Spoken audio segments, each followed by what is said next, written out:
ഒരിക്കൽ മമ്പുറം തങ്ങളുടെ മകനായിട്ടുള്ള ഫസൽ പൂക്കോയ തങ്ങള് ജനങ്ങളോട് പറയുന്ന ഒരു കാര്യമുണ്ട്. നിങ്ങൾ അള്ളാഹുവിന്റെ മാത്രം അടിമകളാണ്, ജനങ്ങളുടെ അടിമകളല്ല എന്നുള്ളത്. ഈ യമനിലെ സയ്യിദന്മാര് ലോകത്തിന്റെ ഒരുപാട് ദേശങ്ങളിലേക്ക് പലായനം ചെയ്യുന്നുണ്ട്. അതുപോലെ അവര് മലബാറിലും എത്തി. ഒരു ഹൈന്ദവ രാജാവ് വിദേശത്ത് നിന്ന് വരുന്ന ഒരു മുസ്ലിം പണ്ഡിതനെ സ്വീകരിച്ച് അവർക്ക് വേണ്ടതൊക്കെ സൗകര്യങ്ങളൊക്കെ ചെയ്തു കൊടുക്കുക എന്ന് പറയുന്നത് അക്കാലത്തുള്ള ഒരു സഹിഷ്ണുതക്കുള്ള ഏറ്റവും വലിയൊരു ഉദാഹരണം തന്നെയാണ്.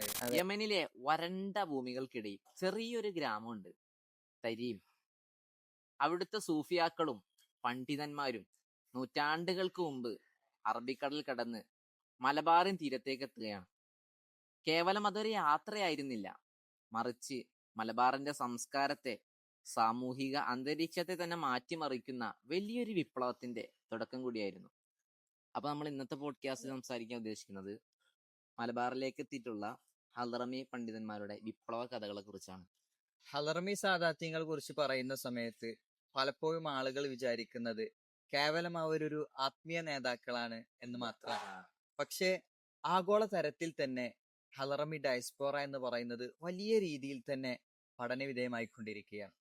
പ്രശസ്ത എഴുത്തുകാരനായിട്ടുള്ള യങ്സെങ് ഹോ എന്ന് പറയുന്ന വ്യക്തി അദ്ദേഹത്തിന്റെ ദ ഗ്രേവ്സ് ഓഫ് തെരീം, തെരീമിലെ കുടീരങ്ങൾ എന്ന പുസ്തകത്തിൽ ഇത് പരാമർശിക്കുന്നുണ്ട്. അതെ, ഈ യമനിലെ സയ്യിദന്മാര് ലോകത്തിന്റെ ഒരുപാട് ദേശങ്ങളിലേക്ക് പലായനം ചെയ്യുന്നുണ്ട്. അതുപോലെ അവര് മലബാറിലും എത്തി.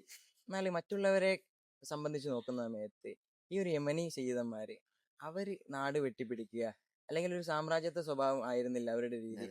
മറിച്ച് ബാലവി തരീക്കത്തിന്റെ ആളുകളായിരുന്ന അവരുടെ ഒരു പെരുമാറ്റവും ഇടപെടലുകളും അവരുടെ സൽസ്വഭാവമൊക്കെ കേരളത്തിലുള്ള ജനങ്ങളുടെ ശ്രദ്ധ ആകർഷിച്ചിട്ടുണ്ട്. മലബാറിലെ ബഹുസ്വര സമൂഹത്തിലേക്ക് കയറി വന്ന അവർക്ക് അന്നത്തെ രാജാക്കന്മാര് വളരെ ബഹുമാനത്തോടു കൂടിയും സ്നേഹത്തോടു കൂടിയൊക്കെ അവരെ സ്വീകരിക്കുന്ന പ്രധാനപ്പെട്ട ഒരു കാരണം ഇവരുടെ ഈ സ്വഭാവ ഗുണം കൊണ്ട് തന്നെയാണ്. മാത്രല്ല, ഇവരുടെ കച്ചവടത്തിലുള്ള അതിയായ ബുദ്ധിയും വിജ്ഞാനത്തിലുള്ള വലിയ കഴിവുകളൊക്കെ ഈ രാജാക്കന്മാർക്ക് മുന്നേ ബോധ്യം ഉണ്ടായിരുന്നു. അതൊരു പ്രധാനപ്പെട്ട കാരണം കൂടിയാണ്. അവരുടെ വൈജ്ഞാനിക വിപ്ലവം എടുത്ത് പരിശോധിക്കുമ്പോൾ നമുക്ക് കാണാം, മലബാറിലെ മുസ്ലിമീങ്ങളുടെ ഉപരിപഠനം എന്ന് പറയുന്നത് പൊന്നാനിയിലും അതുപോലെ തന്നെ വിദേശത്ത് മാത്രമായി പരിമിതപ്പെട്ടിരുന്നു. മാത്രല്ല, സാധാരണക്കാരായിട്ടുള്ള ആളുകൾക്ക് അവരുടെ വിജ്ഞാനം എന്ന് പറയുന്നത് അത് അത്ര എളുപ്പവുമായിരുന്നില്ല. ഇവിടെയാണ് ഹളറമി പണ്ഡിതന്മാരുടെ വിദ്യാഭ്യാസ പ്രവർത്തനങ്ങള്, വിപ്ലവങ്ങൾ പ്രസക്താകുന്നത്. അന്ന് അവർ വന്നതിന് ശേഷം മലബാറിലെ പല കുഗ്രാമങ്ങളിലേക്ക് അവർ കയറി ചെല്ലുകയും അവിടെയുള്ള ആളുകളുടെ ഒപ്പം ജീവിക്കുകയും അവർക്ക് എല്ലാവർക്കും വേണ്ടി നിസ്കരിക്കാൻ വേണ്ടി പള്ളികൾ നിർമ്മിക്കുകയും ചെയ്യുന്നുണ്ട്. മാത്രമല്ല, ആ പള്ളികൾക്ക് അടുത്ത് തന്നെയായിട്ട് അവർക്ക് വിജ്ഞാനം നുകരാൻ ആവശ്യമായിട്ടുള്ള പഠനശാലകള്, ദർസ് സിസ്റ്റങ്ങൾ അവർ അന്ന് സ്ഥാപിക്കുന്നുണ്ട്.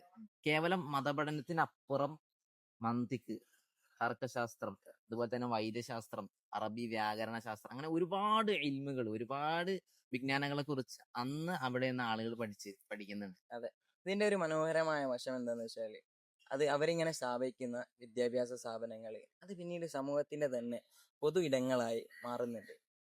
ജാതിയോ മതമോ ഇല്ലാതെ സമൂഹത്തിന്റെ വിവിധ വിഭാഗങ്ങളിൽ നിന്നുള്ള ആളുകള് അവർ പഠിക്കാൻ എത്തുകയും വിജ്ഞാനം നുകരുകയും ചെയ്യുന്നുണ്ട്. അതോടൊപ്പം അക്കാലത്ത് സമൂഹത്തിൽ നിലനിന്നിരുന്ന പ്രശ്നങ്ങൾക്കൊക്കെ മധ്യസ്ഥത വഹിച്ചിരുന്ന കേന്ദ്രങ്ങൾ കൂടിയായി ഇവകൾ മാറുന്നുണ്ട്.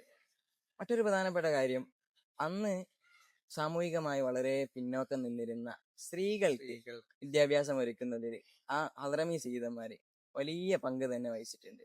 ഇവരുടെ ഈ വിജ്ഞാനത്തിന്റെ ജനകീയവൽക്കരണം മലബാറിൽ വലിയൊരു മാറ്റങ്ങൾക്ക് കാരണമായിട്ടുണ്ട്. ചരിത്ര രേഖകൾ പരിശോധിച്ചാൽ നമുക്ക് കാണാൻ സാധിക്കും, AD 1748 അവർ അന്ന് വരുന്ന സമയത്ത് സാമൂതിരി രാജാക്കന്മാര് നേരിട്ട് അവരെ പോയി സ്വീകരിക്കുകയും അവർക്ക് താമസിക്കാൻ കോഴിക്കോട് കടപ്പുറത്തിന് അടുത്ത ഒരു സ്ഥലം കൊടുക്കുകയും ചെയ്യുന്നുണ്ട്. ഒരു ഹൈന്ദവ രാജാവ് വിദേശത്ത് നിന്ന് വരുന്ന ഒരു മുസ്ലിം പണ്ഡിതനെ സ്വീകരിച്ച് അവർക്ക് വേണ്ടതൊക്കെ സൗകര്യങ്ങളൊക്കെ ചെയ്തു കൊടുക്കുക എന്ന് പറയുന്നത് അക്കാലത്തുള്ള ഒരു സഹിഷ്ണുതക്കുള്ള ഏറ്റവും വലിയൊരു ഉദാഹരണം തന്നെയാണ്. അതെ, ഇതേപോലെ ഒരു അനുഭവം ശ്രീ ഹസൻ ജിഫ്രി തങ്ങൾക്ക് ഉണ്ടായിട്ടുണ്ട്. അദ്ദേഹം തിരൂരങ്ങാടിയിൽ വന്നിറങ്ങിയ സമയത്ത് അന്നത്തെ നാട്ടുപ്രമാണികളായിട്ടുള്ള ആളുകളെ അദ്ദേഹത്തെ ചെന്ന് കാണുകയും നല്ല രൂപത്തിൽ വരവേൽക്കുകയും ചെയ്യുന്ന ചരിത്രം നമുക്കറിയാം. ഇങ്ങനെ അവർക്കിടയിൽ ഉണ്ടായിട്ടുള്ള ഒരു പരസ്പര ബഹുമാനമൊക്കെയാണ് നമ്മൾ ഇന്ന് ഈ കാണുന്ന ഒരു വിപ്ലവങ്ങളും മാറ്റങ്ങളിലേക്കൊക്കെ നയിച്ചിട്ടുള്ളത്. ഇവരുടെ ഈ വൈജ്ഞാനിക വിപ്ലവങ്ങളൊക്കെ എങ്ങനെ താഴെ തട്ടിലുള്ള ആളുകളിലേക്ക് എത്തിയാണ് നമ്മൾ പരിശോധിക്കണം. അതിന്റെ പ്രധാനപ്പെട്ട ഒരു കാരണം എന്താ വെച്ചിട്ടുണ്ടെങ്കിൽ, അന്ന് അവർ വരുന്ന സമയത്ത് മലബാറിൽ ജാതി വ്യവസ്ഥ എന്നുള്ളത് വളരെയേറെ കടുത്തൊരു സമയമാണ്. അയിത്തം കൊണ്ടും തൊട്ടുകൂടായ്മ കൊണ്ടും തീണ്ടിക്കൂടായ്മ കൊണ്ടും എല്ലാം കൊണ്ടും ജനങ്ങൾ ശ്വാസം മുട്ടിക്കണ ആ ഒരു ഒരു സമയമാണ്. സമയത്താണ് അതെ. ഹളറമി പണ്ഡിതന്മാര് അറിവും ആശ്വാസമൊക്കെ ആയിട്ട് മലബാറൻ തീരത്തേക്ക് വന്നണയുന്നത്. ഇത് വളരെ മനോഹരായിട്ട് വില്യം ലോഗൻ എന്ന ചരിത്രകാരൻ അദ്ദേഹത്തിന്റെ മലബാർ മാനുവൽ എന്ന ബുക്കിൽ രേഖപ്പെടുത്തി വെച്ചിട്ടുണ്ട്.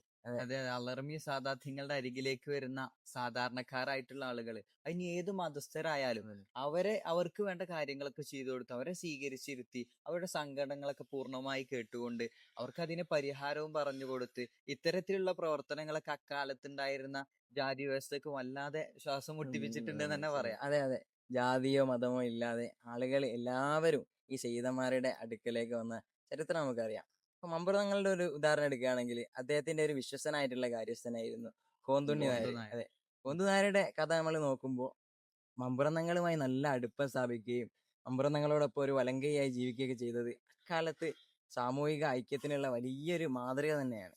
വെറും വൈജ്ഞാനിക വിപ്ലവങ്ങൾക്ക് അപ്പുറം ജനങ്ങളുടെ ഒപ്പം നിൽക്കുക എന്നുള്ളതായിരുന്നു അവരുടെ ഏറ്റവും വലിയ മുഖമുദ്ര എന്നുള്ളത്. തീർച്ചയായും. ഒരിക്കൽ മമ്പുറം തങ്ങളുടെ മകനായിട്ടുള്ള ഫസൽ പൂക്കോയ തങ്ങള് ജനങ്ങളോട് പറയുന്ന ഒരു കാര്യമുണ്ട്.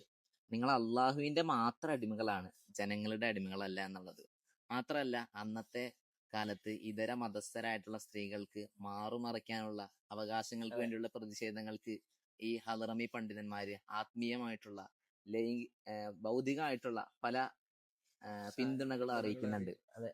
കേവലം ഒരു മതമാറ്റത്തിനപ്പുറം മനുഷ്യന് സമൂഹത്തിൽ ജീവിക്കാനുള്ള ഒരു സോഷ്യൽ ലിബറേഷൻ സ്ഥാപിക്കുകയായിരുന്നു അവർ അന്ന് ചെയ്തിട്ടുള്ളത്. അതെ, ഈ സ്വാഭാവികമായിട്ട് ഈ സാധാരണക്കാരുടെയും ഈ കൃഷിക്കാരുടെ ഒക്കെ പക്ഷത്ത് നിൽക്കുന്ന സമയത്ത് അക്കാലത്ത് ഉണ്ടായിരുന്ന ബ്രിട്ടീഷുകാരുടെ ഭരണകൂടത്തിന്റെ ഭാഗത്തുനിന്നും അവരെ പിന്തുണക്കുന്നതായിട്ടുള്ള ഈ ഏഹ്, ഉന്നത ജാതിക്കാരായിട്ടുള്ള ആളുകളുടെ ഭാഗത്തുനിന്നൊക്കെ ഒരുപാട് എതിർപ്പുകൾ എന്ത് ചെയ്തിട്ടുണ്ട്, ഇവർ നേരിട്ടിട്ടുണ്ട്. അതെ, ഇവരുടെ ഈ ഒരു ബ്രിട്ടീഷ് വിരുദ്ധ പോരാട്ടങ്ങളൊക്കെ വളരെ ശ്രദ്ധേയമാണ്.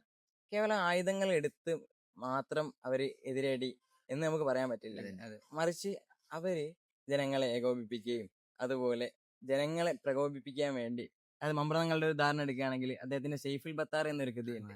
അതായത് മലബാറിലെ മാപ്പിളമാരോട് ബ്രിട്ടീഷുകാർക്കെതിരെ യുദ്ധം ചെയ്യാൻ ആഹ്വാനം ചെയ്യുന്ന ഒരു കൃതി.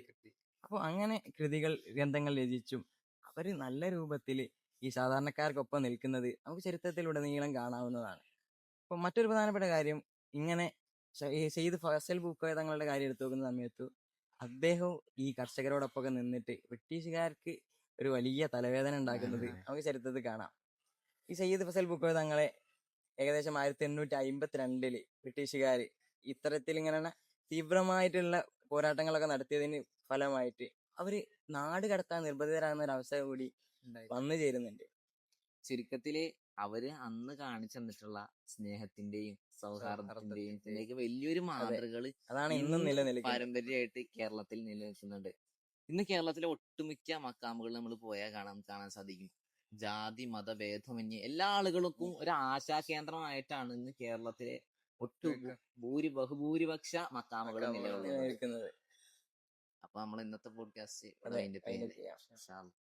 അസ്സലാമു അലൈക്കും.